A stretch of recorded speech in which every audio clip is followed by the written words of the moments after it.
নমস্কার বন্ধুরা, সবুজে ভরা বাংলায় আপনাদের প্রত্যেককে স্বাগত জানাই।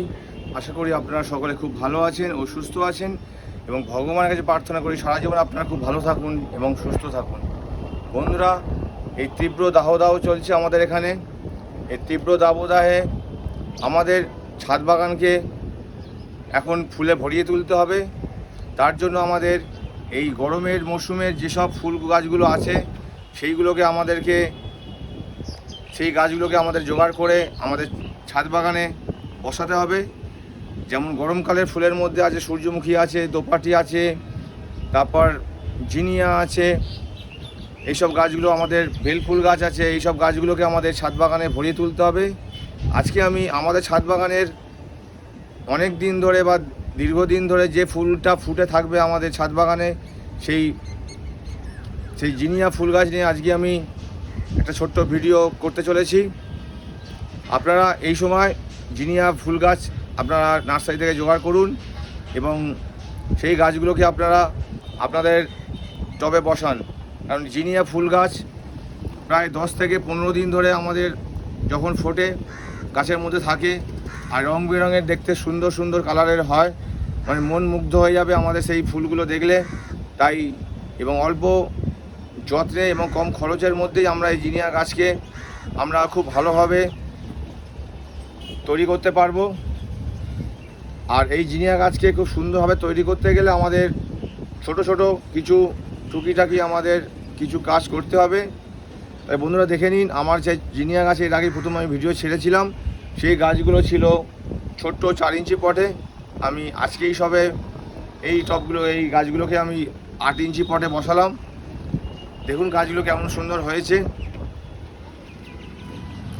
বন্ধুরা, আমি অনেকগুলো জিনিয়া গাছ এনেছিলাম, আপনাদের দেখিয়েছিলাম, কিন্তু পরপর কয়েকদিন ঝড় বৃষ্টিতে প্রচুর গাছ আমার নষ্ট হয়ে গেছে। যেহেতু আমার ছাদটা অনেক উঁচুতে, তাই প্রচুর হাওয়াতে আমার গাছ প্রচুর নষ্ট করে দিয়েছে এবং পচে গেছে। সূর্যমুখী গাছও আমার প্রচুর ছিল, সব নষ্ট হয়ে গেছে। খুব মনটা আমার খারাপ হয়ে গেছিলো। তাই মাত্র 12-14টা গাছ আমার বেঁচে আছে। এই গাছগুলোকে আমি লাস্টে বাধ্য হয়ে আমি এই 8 ইঞ্চি পটে দিলাম। কোনো যত্ন করতে পারিনি দীর্ঘদিন ধরে। গাছগুলো সেই আপনাদের 4 ইঞ্চি পটেই ছিল। দেখুন বন্ধুরা, এই যে জিনিয়া গাছগুলো, তাই এখন দেখলাম মনটার মানছে না যে না, এই গাছগুলোকে ফাইনাল পটিং করে দিই, তারপর যত্ন করি। কারণ এদের তো কোনো দোষ নেই, প্রাকৃতিক কারণে এই গাছগুলো নষ্ট হয়ে গেছিলো। দেখুন বন্ধুরা, সেই ছোটো ছোটো জিনিয়া গাছগুলো,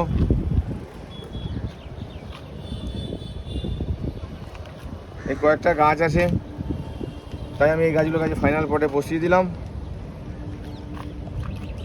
দেখুন গাছগুলো কিন্তু এখন থেকে যদি আমি সঠিক পরিচর্যা করি, গাছগুলো কিন্তু খুব সুন্দরভাবে তৈরি হয়ে উঠবে। এই মাত্র কয়েকটা গাছ আমার কিন্তু প্যারাপিটে ভর্তি হয়ে যেত, যত গাছ ছিল আমার এইখান থেকে ওই মাথা অবধি ভরে যেত, কিন্তু দুর্ভাগ্যবশত এই গাছগুলো কিন্তু আমার সব নষ্ট হয়ে গেছে।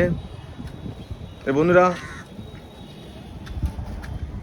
এবার আসা যাক এই জিনিয়া গাছের আমরা কি প্রকার চারা নেবো। জিনিয়া গাছের কিন্তু অনেকগুলো ভ্যারাইটি হয়।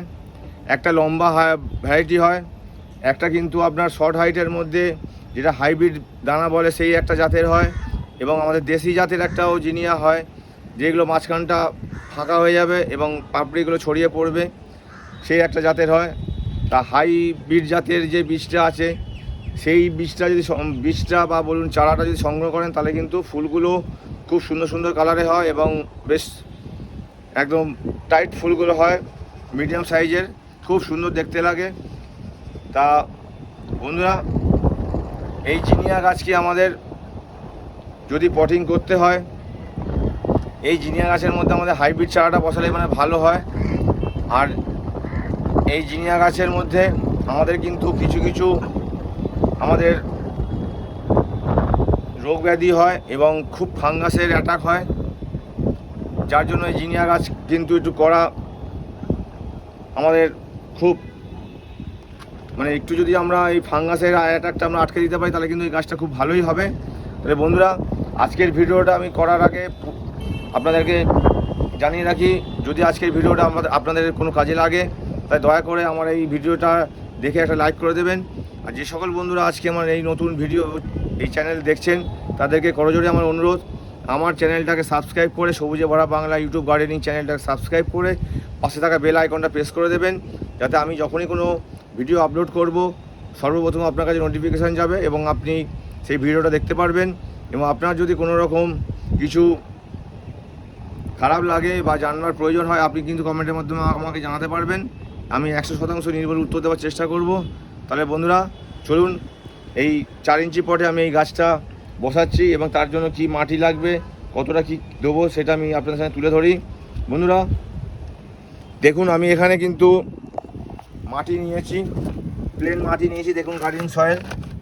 এবং এর জন্য কিন্তু আমি এখানে নিয়েছি তুষ এবং ভার্মি কম্পোস্ট মেশানো আছে। দেখুন, আমাদেরকে এই জিনিয়া গাছ করতে গেলে কিন্তু মাটিটাকে খুব হালকা রাখতে হবে, তাই আমি তুষ নিয়েছি এবং ওর মধ্যে আমার ভার্মি কম্পোস্ট মেশানো আছে। দেখুন, আমি 2খানা গাছ রেখে দিয়েছি। দেখুন বন্ধুরা, এখন অবধি গাছগুলো খুব সুন্দর মিষ্টি রয়েছে।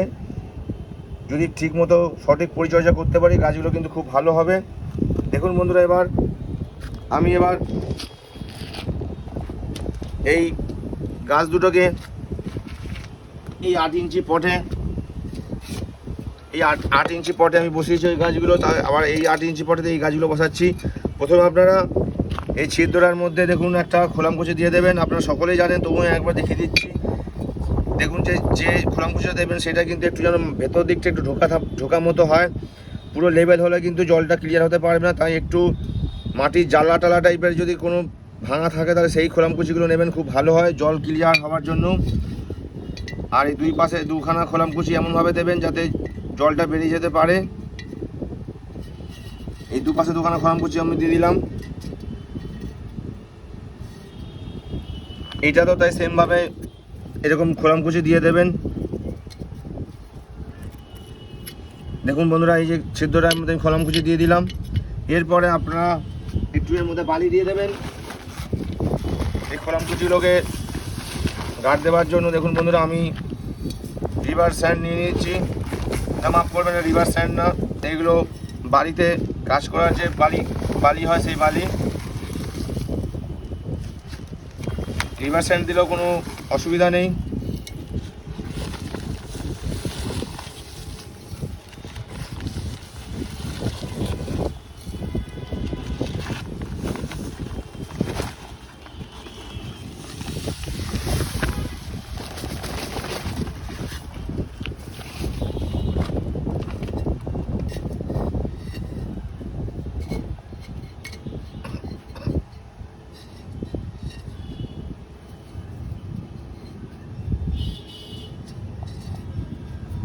রিভার স্যান্ড নিয়ে নিলাম। এরপর বন্ধুরা, এই যে মাটিটা রয়েছে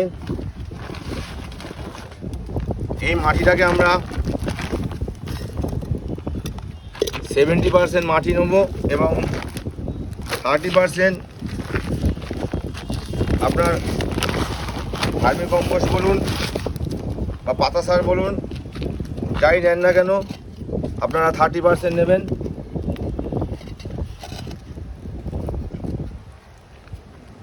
থেকে 40% নেবেন। আমি 30% নিয়েছি, নিয়ে এর মধ্যে মিক্স করে দিচ্ছি। তুষটা দিয়েছি কারণ তুষটা কিন্তু খুব হালকা এবং জলটাকে ধরে রাখবে। আমি আগেই বলেছি বন্ধুরা, এই গাছটা কিন্তু আপনাদেরকে কিন্তু বেশি জল দিলে চলবে না, মাটিটাকে সব সময় কিন্তু হালকা ময়েশ্চার রাখতে হবে। যদি বেশি জল দেন তাহলে কিন্তু বন্ধুরা ফাঙ্গাসের অ্যাটাক ধরে নেবে, আর ফাঙ্গাসের অ্যাটাক হলে কিন্তু গাছের পাতা কুঁকড়ে যাবে এবং শিকড়গুলো পচতে শুরু করবে। তাই বন্ধুরা জল কিন্তু একে কম দিতে হবে। আমি তাই জল কম দেওয়ার জন্য আমি এই তুষটা ব্যবহার করেছি, যাতে সবসময় আমাদের এই মাটিটা কিন্তু সবসময় যেন একটু স্যাঁতস্যাঁতেপনা থাকে।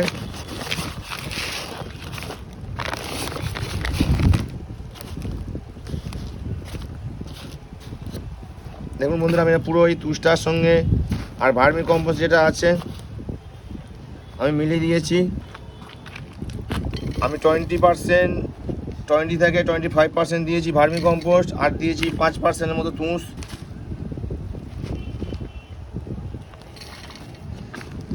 দিয়ে এটা মিলিয়ে নিয়েছি। নিয়ে এবার আমি এই গাছ দুটোকে বসাবো।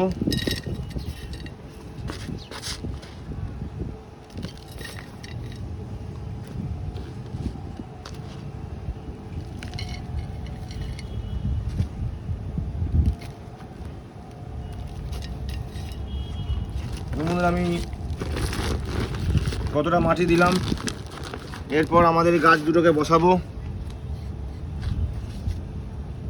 বন্ধুরা, যেদিনকে আপনারা সব গাছগুলো বসাবেন সেদিনকে কিন্তু আপনারা মাটিটাকে একটু টাইট রাখবেন, জলটা বুঝে দেবেন যাতে মাটিটা একটু টাইট থাকে, আবার গাছটাও যেন ঝিমিয়ে না পড়ে সেই দিকে নজর রাখতে হবে আপনাদের। দেখুন, তার ফলে কী হবে, গাছটা খুলতে আমাদের খুব সুবিধা হবে। একবার দুবার টোকা মারলেই গাছটা বেরিয়ে আসবে এই টব থেকে। আর যদি ভিজে থাকে তাহলে কিন্তু এই মাটি থেকে এই টবটা ছাড়বে না, আর শিকড়ও কিন্তু কেটে যাওয়ার সম্ভাবনা থাকবে। তাই এই টবটাকে একটু আমাদের এই টবের মাটিটাকে একটু ড্রাই রাখতে হবে। দেখুন বন্ধুরা, আমি কি সুন্দর টোকা মারবো, দুবার টোকা মারতে কিন্তু টবটা খুলে যাবে। দেখুন, এরকম উল্টো করে একবার আপনারা টোকা মারবেন, একবার মারলাম। দেখুন বন্ধুরা, আমি যা বললাম তাই হলো। দুবার টোকা মারতে দেখুন পুরো শিকড় সমেত এই টবটা খুলে গেল এবং গাছটা বেরিয়ে এলো। এরপর আমাদের নিচে যে খোলাম কুচিটা দেওয়া ছিল সেটাকে আমরা বার করে নিলাম।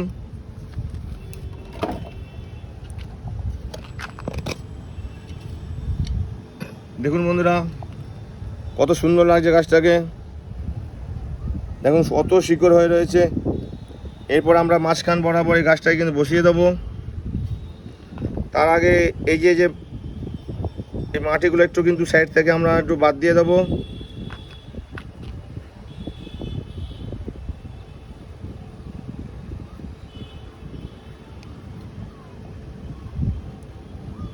আর টবের মাঝ বরাবর কিন্তু গাছটাকে দেখুন বন্ধুরা বসিয়ে দিলাম। আবার এই গাছটাও কিন্তু সেই সমানভাবে একই রকমভাবে দেখুন পুরো মাটি কিন্তু ড্রাই রয়েছে, কিন্তু গাছ কিন্তু একদম সুন্দরভাবে একদম সোজা হয়ে রয়েছে, কোনো ঝুঁকে পড়েনি জলের অভাবে। আবার এই গাছটাও কিন্তু আমি দুবার টোকা দেবো। দেখুন, মাত্র দুবারই দেবো টোকা, একবার দিলাম। দেখুন, দুবারই টোকা দিলাম, দুবারের মধ্যে দেখুন টবটা খুলে গেল কত সুন্দরভাবে। দেখুন বন্ধুরা, এই যে খোলাম কুচিটা আমি বার করে নিচ্ছি। দেখুন বন্ধুরা, গাছটা কত সুন্দর, পুরো চারিধারে দেখুন গাছটার শিকড় হয়ে রয়েছে। গাছটা কদিন আগেই বসানো উচিত ছিল আমার টব চেঞ্জ করে, কিন্তু থেকে থেকে প্রাকৃতিক দুর্যোগ হচ্ছিলো বলে আমি বসাতে পারিনি, এবং অনেকগুলো গাছ নষ্ট হয়ে যাওয়াতে আমার মনটাও খারাপ হয়েছিল বলে আমি বলা যায় একটু আমি ঢিলেই দিয়ে ফেলেছিলাম গাছগুলোর প্রতি, অযত্নই করে ফেলেছিলাম। এরপর আপনারা এই মাটিগুলো ছাড়িয়ে নেবেন। তারপর যেরকম দেখালাম মাঝ বরাবর আপনারা এই টবগুলোকে আবার এই গাছগুলোকে বসিয়ে দেবেন। দেখুন, আমি মাঝ বরাবর বসিয়ে দিলাম। এরপর যে মাটিটা আমি বানিয়েছিলাম সেই মাটিটাই আমি দিয়ে দিচ্ছি।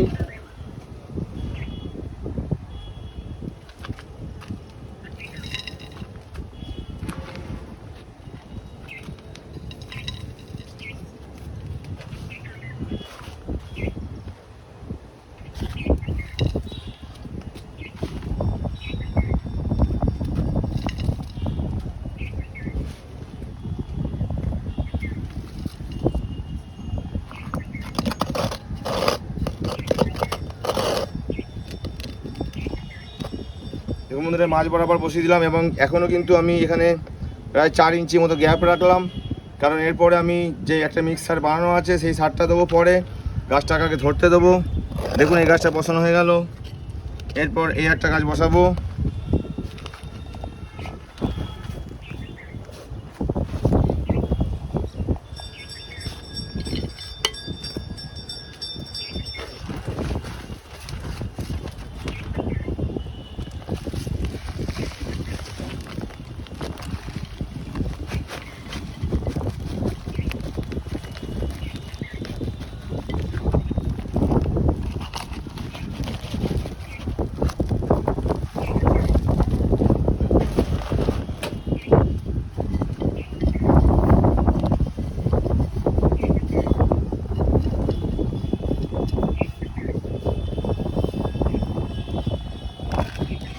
দেখুন বন্ধুরা, আমি দুটো গাছই কিন্তু সমানভাবে মাঝ বরাবর বসিয়ে দিলাম।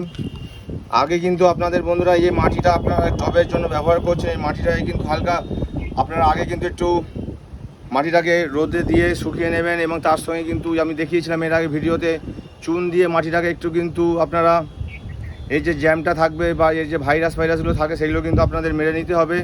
চুন বা ফাঙ্গিসাইড দিয়ে 2-1 দিন রোদ খাইয়ে নেবেন, তারপরে কিন্তু আপনারা যে কোনো গাছ বসাবেন।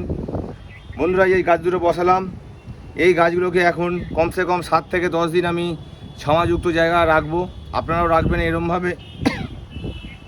তারপর আপনারা আস্তে আস্তে কিন্তু গাছগুলোকে রোদে দেবেন। প্রথমে কিন্তু প্রথম দিন ঘন্টাখানেক বা 2 ঘন্টা রোদে দেবেন, তারপরের দিন আরেকটু সময় বাড়াবেন, এরকম করে করে আস্তে আস্তে কিন্তু ওকে পুরো সানলাইটে আপনারা দেবেন। প্রথম দিনই কিন্তু ডাইরেক্ট রোদের মধ্যে দিয়ে রেখে দেবেন না সারাদিন, তাহলে কিন্তু গাছগুলোর পক্ষে খুব ক্ষতি হবে। আপনারা আস্তে আস্তে কিন্তু এইগুলো গাছগুলোকে রোদে দেবেন। আর এই গাছগুলোতে কিন্তু খুব আপনাদের মাকড় লাগে, তার জন্য কিন্তু আপনাদের কিছু ওষুধ ব্যবহার করতে হবে। আমি তার ভিডিও পরে আনবো, পরপর কিন্তু ভিডিও আনবো এর যত্নের যা যা পরিচর্যা করতে হবে পরপর, এবং খাবার কি দেবো না দেবো সব থাকবে। বন্ধুরা দেখুন, আমি এই গাছ দুটোকে বসানোর পর আমি কিন্তু এবার এই গাছ দুটোকে কিন্তু হালকা করে জল দিয়ে দেবো।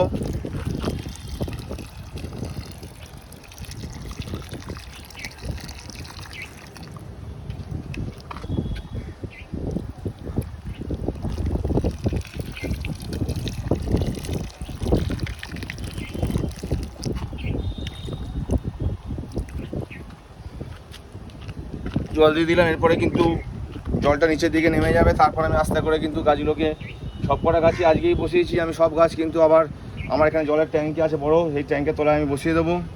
বন্ধুরা পরপর এর ভিডিও থাকবে, আপনারা জিনিয়া গাছ করুন, খুব সুন্দর সুন্দর ফুল হবে এবং 10 থেকে 15 দিন ধরে এক একটা ফুল থাকবে, খুব ভালো লাগবে। আমাদের এই গ্রীষ্মের দাবদাহের মধ্যে আমাদের সাথে যদি এরকম রং বেরঙের ফুল থাকে তাহলে কিন্তু আমাদের মন খুব ভালো লাগবে। আর বন্ধুরা মে মাসের 1 তারিখ কিন্তু আমার পম্পন চন্দ্রমল্লিকার প্রথম ভিডিও আসছে। এখন পম্পন চন্দ্রমল্লিকাগুলোকে আমি কাটিংয়ে বসিয়ে রেখেছি, আপনাদের তার আগে ভিডিও ছেড়েছিলাম, আপনারা আমাকে দুহাত ভরে আশীর্বাদ করেছিলেন। এবং এই পম্পন চন্দ্রমল্লিকার কিন্তু শর্ট ভিডিও আমি ছাড়বো কালকে, আপনারা দেখবেন। এবং আপনাদের জন্য গাছ আমি রেখে দিয়েছি উপহার, আপনারা সবাই গাছ করবেন, আমিও গাছ করব, আমরা সবাই একসঙ্গে মিলে সেই গাছ আমরা যেখানে যেখানে আমাদের প্রতিযোগিতা হয় আমরা দেবো। সবার সঙ্গে বড় বড় যারা গাছ করে, বড় বড় যারা গুরুদেব আমাদের গুরুদেব, সেই তাদের গাছের সঙ্গে আমাদের গাছও থাকবে। তাই বন্ধুরা সবাই মন দিয়ে গাছ করুন, এই গরমের মধ্যে গাছ করলে কিন্তু আমাদের ভালো লাগবে এবং প্রাকৃতিক ভারসাম্য আমাদের রক্ষা পাবে। তাই বন্ধুরা আপনাদের এই গরমে যা যা গাছ থাকবে আপনারা সবাই করুন। বেলফুল গাছ, জিনিয়া গাছ আপনারা করুন, বেলফুল জিনিয়া, আপনারা দোপাটি করবেন, দোপাটিরও ভিডিও আনবো। তারপর সূর্যমুখী করবেন, এসব গাছ করুন। গরমেও বেশি ফুল গাছ পাওয়া যায় না, তবু যতগুলো পাওয়া যায় আমরা অল্প অল্প করে আমাদের ছাদ বাগানে ভরিয়ে রাখবো। তাহলে বন্ধুরা জিনিয়ার পরপর ভিডিও আনবো, এরপরে আমি ভিডিও আনবো কি রোগ পোকা দেবো, রোগ পোকার জন্য ওষুধ দেবো, খাবার দেবো। আপনারা কিন্তু প্রতিদিন বন্ধুরা এই গাছগুলো কিন্তু ভালো করে চান করাবেন, পাতার নিচে কিন্তু ভালোভাবে জল দেবেন। পাতার নিচে জল না দিলে কিন্তু পাতা নষ্ট হয়ে গেলে কিন্তু খুব পাতাগুলো আস্তে আস্তে কিন্তু পাঁপড়ের মতো হয়ে পুড়ে যাবে। তাই পাতার তলায় কিন্তু পোকা বসে, তাই পাতার তলায় কিন্তু আপনাদেরকে ওষুধগুলো মারতে হবে, আর জলও তাই সেরকমভাবে দিতে হবে। তাই আপনারা এইভাবে হালকা যত্নেই আপনারা জিনিয়া গাছকে আস্তে আস্তে বড়ো করে তুলুন। আর বেশি কিছু বললাম না, আপনারা সবাই মিলে ভালো থাকুন, সুস্থ থাকুন, পরপর ভিডিও আনবো। আর 1 তারিখ কিন্তু আপনারা আপনাদের আশীর্বাদে হাত আপনার মাথার উপর রাখতে ভুলবেন না। আমি 1 তারিখ পম্পন চন্দ্রমল্লিকার ভিডিও আনছি। আমার গুরুদেবও কিন্তু এই মে মাস পড়লেই তাদের যে চ্যানেল ছিল জামাস ডটার, তাদের চ্যানেলেও ভিডিও আসবে। আপনারা খুব খুব উপভোগ করবেন আমার গুরুদেবের ভিডিওগুলোকে, মানে ওনার দেখেই আমি শিখছি, তাই ওনার আশীর্বাদে হাত আমার মাথায় আছে এবং থাকবে। তাই আপনারাও আমার গুরুদেবের ভিডিও দেখে সেই গাছ করতে আপনারা শিখুন। যা যা আপনাদের দরকার পড়বে গুরুদেবের ভিডিওতে কমেন্ট করে জানাবেন। সন্ধ্যের পরে ওনার সঙ্গে কথা বলতে পারবেন ফোনে। আমিও গুরুদেবের ভিডিও করি, আপনারা সবাই মিলে আমার গুরুদেবের ভিডিও দেখবেন। জামাস ডটার বলে যে চ্যানেলটা আছে সেটাও দেখবেন আপনারা। তাহলে বন্ধুরা আজকের মতো এখানে বিদায় নিচ্ছি, সবাই ভালো থাকবেন, সুস্থ থাকবেন, নমস্কার। পরে ভিডিও আবার দেখা হচ্ছে।